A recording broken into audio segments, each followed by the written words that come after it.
असुद्दीन अवैसी से पूछिए, अगर आप मुसलमानों के इतने हितैषी हैं तो आप पहले जो संपत्ति आपके पास वक्फ बोर्ड की है उसे खाली कर दीजिए ना। आप संभल की मस्जिद का रोना रो रहे हैं, आप कई बीघा जमीन वक्फ बोर्ड के लिए बैठे हैं। अपने संसद ने बिल को फाड़ के फेंक दी थी। अरे ये ड्रामा जब तक नहीं करेंगे मुसलमान जज्बाती थोड़े ही होंगे। उनकी तो एक फोटो ये भी आ रही है, वीडियो आ रही है, आंसू पूछ रहे, हालांकि आंसू नहीं थे, आंख में कुछ चला गया होगा, वो साफ कर रहे हैं, तो लोगों ने उसको नाम दे दिया कि ये मुस्लिम कौम के सच्चे हमदर्द, और इनकी आंखों में आंसू आ गए, ये रोने लगे जब बिल पास हुआ। अरे भाई, करोड़ों रुपए का गफला करके आप बैठे हो, अरबों रुपए की जमीन आप लेके बैठे हो और आपकी आंखों में आंसू आ गए।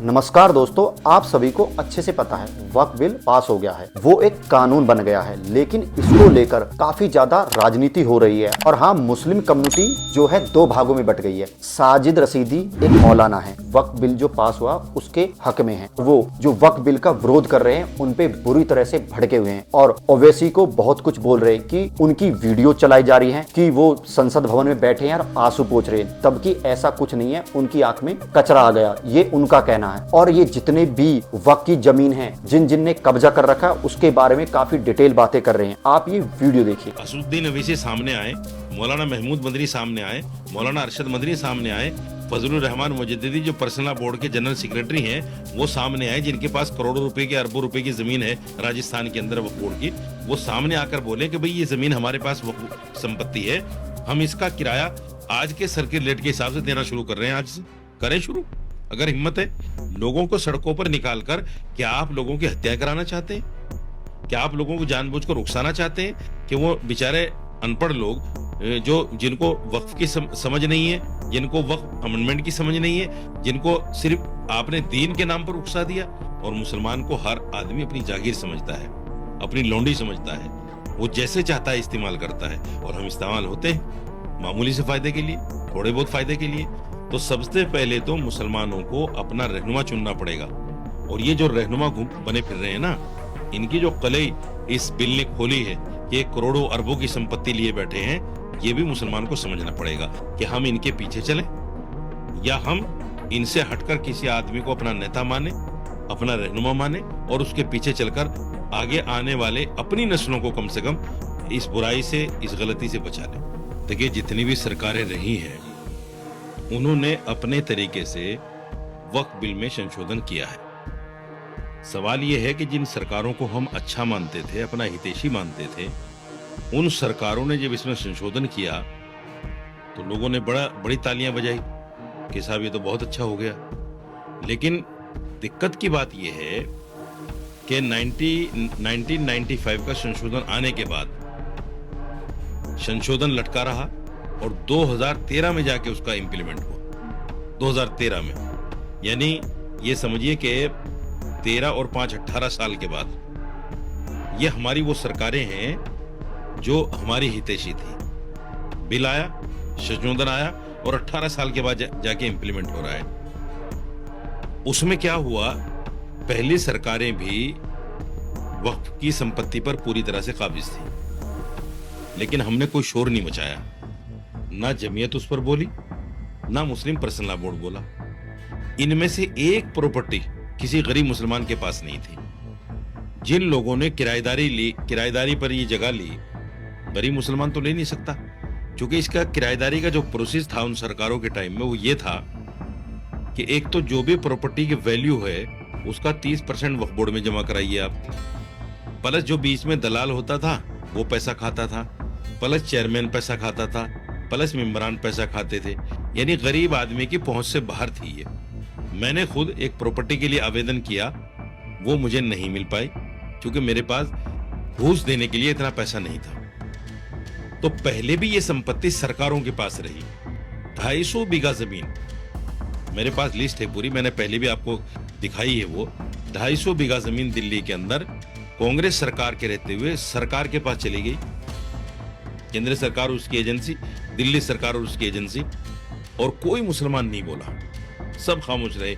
जमीयत भी खामोश रही और आपका अल्लाह भला करे, पर्सनल बोर्ड भी खामोश रहा। इसलिए खामोश रहा क्योंकि उनके पास भी अरबों रुपए की प्रॉपर्टी थी जिस पर वो नाजायज काबिज करे बैठे थे।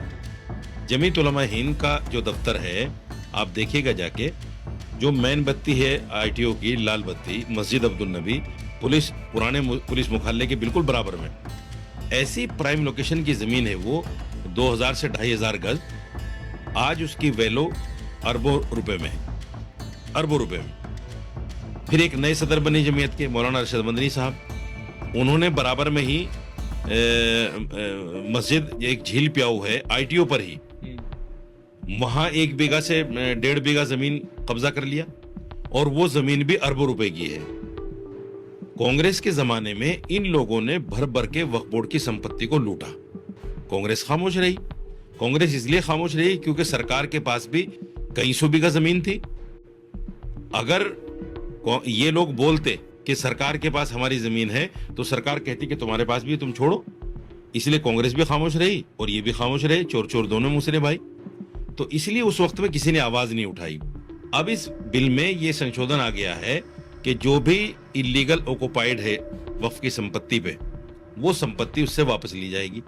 अब इनके पेट में दर्द हुआ कि ये अरबों रुपए की जमीन हमसे छूटेगी, यकीनन छूटेगी जब आप उसका किराया नहीं दे रहे हैं। तो ये लोग जो है अब परेशान हैं और उसमें दीन का नाम लेकर और ये कहकर तुम्हारा दीन खतरे में आ गया, तुम्हारी मस्जिदें खतरे में आ गई, तुम्हारी खानकाहें खतरे में आ गई, तुम्हारे कब्रिस्तान खतरे में आ गए, इसलिए सड़कों पे निकलो।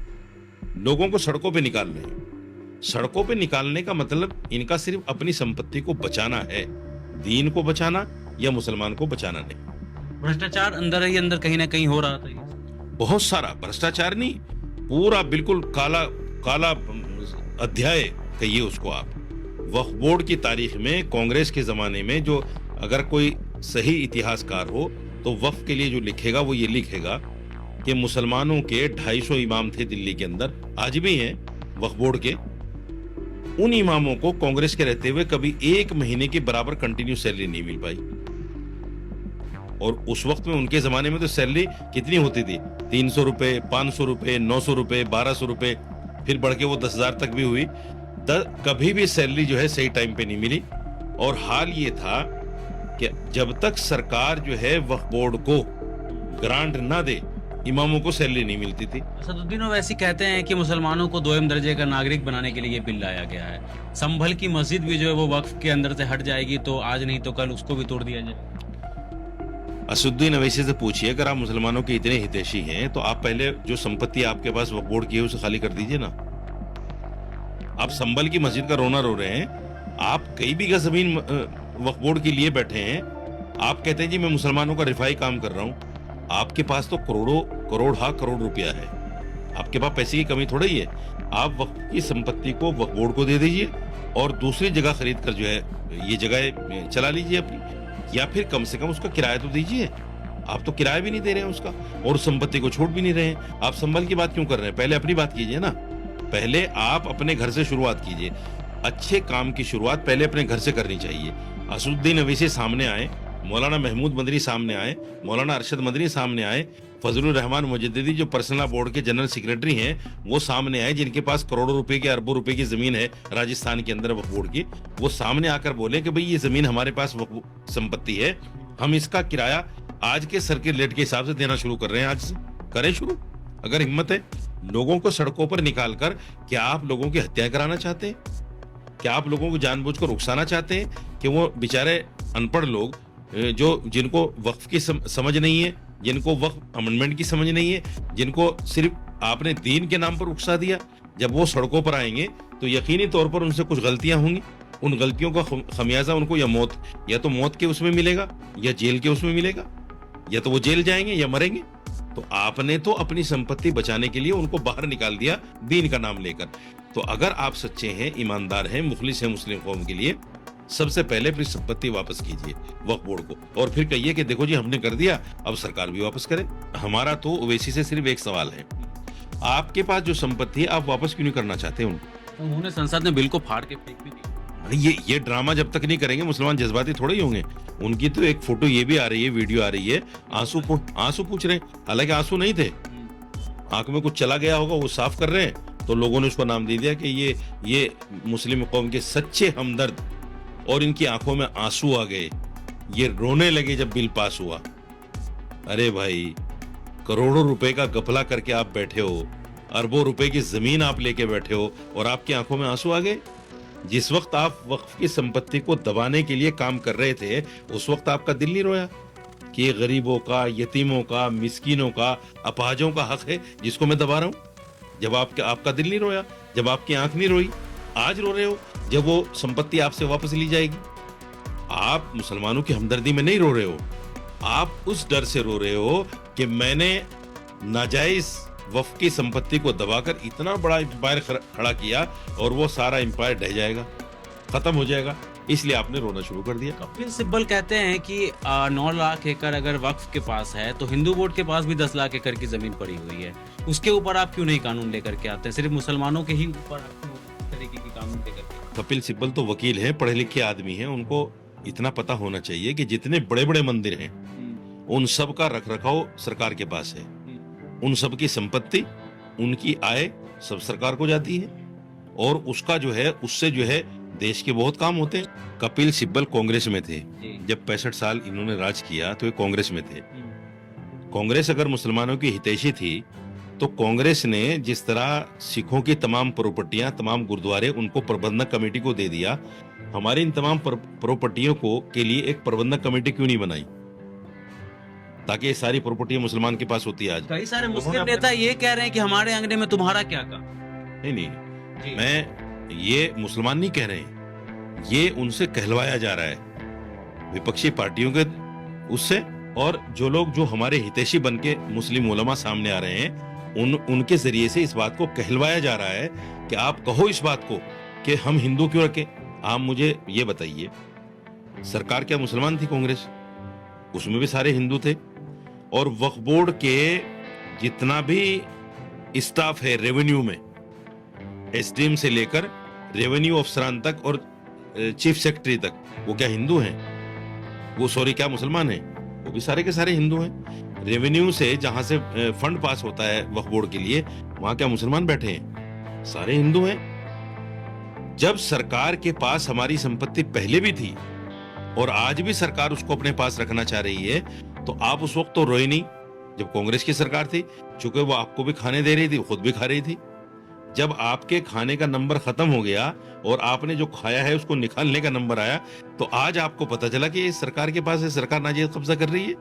तो ये सारा जो दिखावे का आडंबर रचा जा रहा है, मैं समझता हूँ मुसलमानों को ये चीज समझनी चाहिए। आपने साजिद रशीदी की सारी बात सुनी, वो अपनी वीडियो में काफी हद तक बहुत सही बात कर रहे हैं। वो ये बोल रहे हैं जो वक्फ बिल के खिलाफ है और जो लोगों को भड़का रहे हैं, मुसलमानों को जो भड़का रहे हैं, वो उनके दुश्मन है, क्योंकि वो मुसलमानों को मरवाना चाहते हैं। और भी उन्होंने बहुत सारे खुलासे किए, जैसे वक्फ की संपत्ति पे किस किस का कब्जा है। स्पेशली उन्होंने ओवैसी को काफी ज्यादा टारगेट किया और उन्होंने इसमें काफी खुलकर बात की है कि वो वक्फ बिल के समर्थन में क्यों है। इससे ये चीज तो साबित होती है कि वक्फ बिल के समर्थन में काफी ज्यादा मुसलमान हैं। ऐसा नहीं है कि वक्फ बिल का सभी मुस्लिम विरोध कर रहे हैं, और जो मुस्लिम विरोध कर रहे हैं उनको भड़काया जा रहा है, उनको अनजान रखाया जा रहा है, उनको बरगलाया जा रहा है, उनको सच्चाई नहीं बताई जा रही है कि इस बिल के आने से जो संपत्ति कुछ लोगों के अधिकार में ही थी, इससे उनका अधिकार छिन जाएगा, और ये जो वक्फ की जो संपत्ति है वो अच्छे ढंग से गरीब, महिला और बच्चों के काम आएगी, जो कि पिछड़े हुए मुसलमानों में। आप क्या साजिद रशीदी की बात से कितना सहमत है, मुझे कमेंट करके जरूर बताएं। वीडियो को लाइक शेयर कर दे, और हाँ, चैनल को सब्सक्राइब अवश्य कर ले। मिलते हैं अगली वीडियो में। नमस्कार।